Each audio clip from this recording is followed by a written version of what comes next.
Hi, this is Sarah Mikesell with the Pig Site, and today we're here with Bart Borg, who is a Vice President of Feed and Nutrition at Paso Farms. And we're also with Aaron Gaines, who is a Managing Partner at Anatech. Thank you guys both for being with me today. I really appreciate it. And you were both part of a program called Lessons in Swine Nutrition here at World Pork Expo. And we're going to talk through just a few questions to cover some of the topics you covered at the presentation. And Bart, we're going to start with you. What is the most critical consequence of feeding high levels of synthetic amino acids in late finishing diets? The late finishing impact of too high of crystalline amino acids would be in feed conversion, which, again, depending on input costs, can be an expensive mistake to make. Tell us a little bit more about that. Well, over a finishing period, just to put some economics to that, a point of feed conversion would be about 10 cents per point per hundredweight. So talk about 3 or 4 points and narrow it into that category, you end up rolling up some significant losses. Yes, absolutely. Yep. Very good. Excellent. Well, thanks so much for that. And Aaron, why is it so important for younger nutritionists to hear this message today?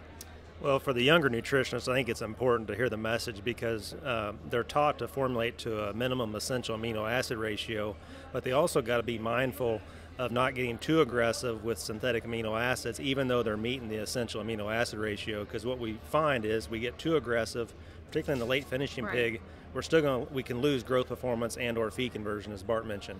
Very good, excellent. All right, well, Bart, we're going to come back to you.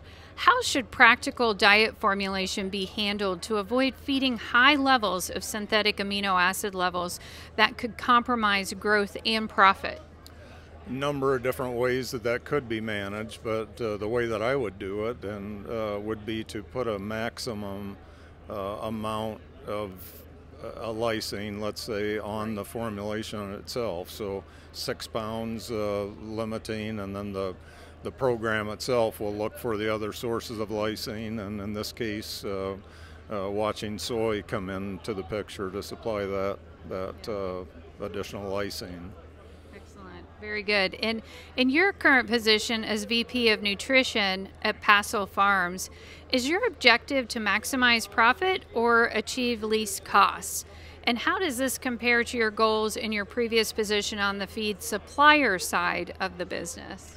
Well, certainly it is to maximize profit because we can go broke saving money real quick. So, the objectives to be aware of the ingredient prices, the input costs that we have in corn and soy and DDGs primarily, and then be mindful of what market we're selling into out into the future. And right now we have some very nice prices in July and August that we hope will extend into the fall, but definitely with the input costs that we have today, a profitable time for maximizing that performance of the pig. Very good. Is that different from your previous position on the feed supplier side?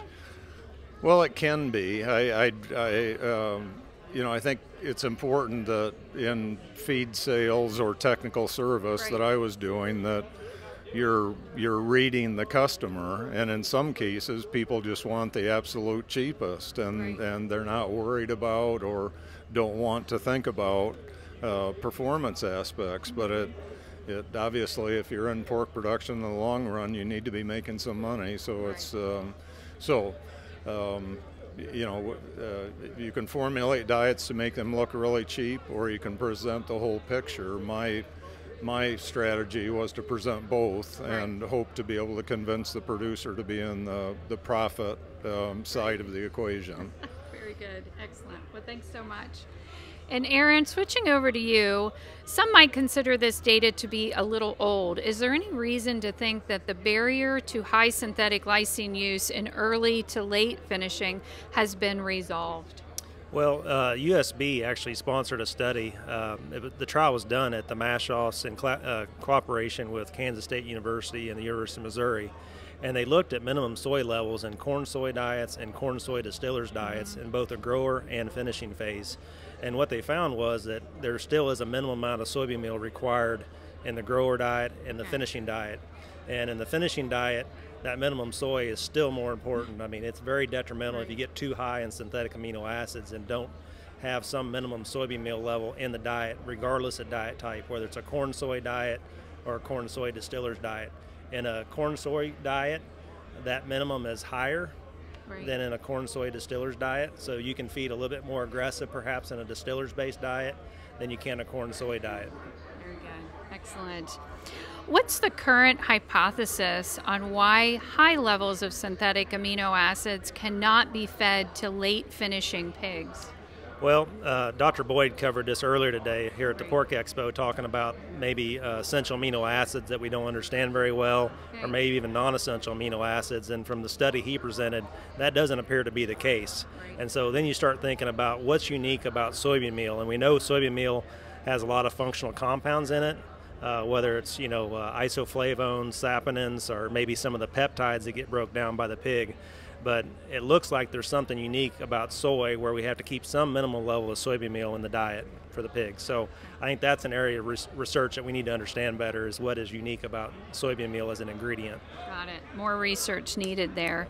What additional research is needed to address limitations of utilizing high levels of synthetic amino acids in late finishing pigs? This ties right into what you were saying. Yeah, well, Bart, I tell you, we've been working on this problem for 25 years and we still haven't solved it. So, for the graduate students that are listening, the professors at the university, this is where we need help in terms of figuring out how do we feed more, synthetic amino acids, the late finishing pig, or more importantly, understand what's unique about soybean meal, why we have to have some minimum level of soybean meal in the diet. Very good. So, excellent. I'm going to go back to you, Bart, for one final question for each of you. What are the key takeaways for nutritionists and swine producers to know from your events today? Well, the one that I would leave you with is the importance of not just looking at diet cost, but having both the input costs and forward thinking of what kind of market am I producing weight for to sell into. Sometimes that price isn't high, and so there's some things that we unwind at that time to reduce costs. But right now is not that time. We've got some profitability in front of us. Input costs, including soy, are at multi-year lows, so it's really a time to be aggressive and putting weight on, and especially during these summer months. Yeah, very good. Excellent. Well, same question back to you, Aaron. What are your thoughts on that? I would say, for nutritionists, really pay attention to minimum soybean meal levels, particularly in that late finishing diet.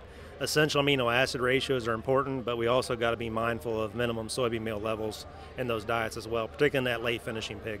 Very good. Excellent. Well, hey guys, thank you so much for all the information today. I really appreciate it.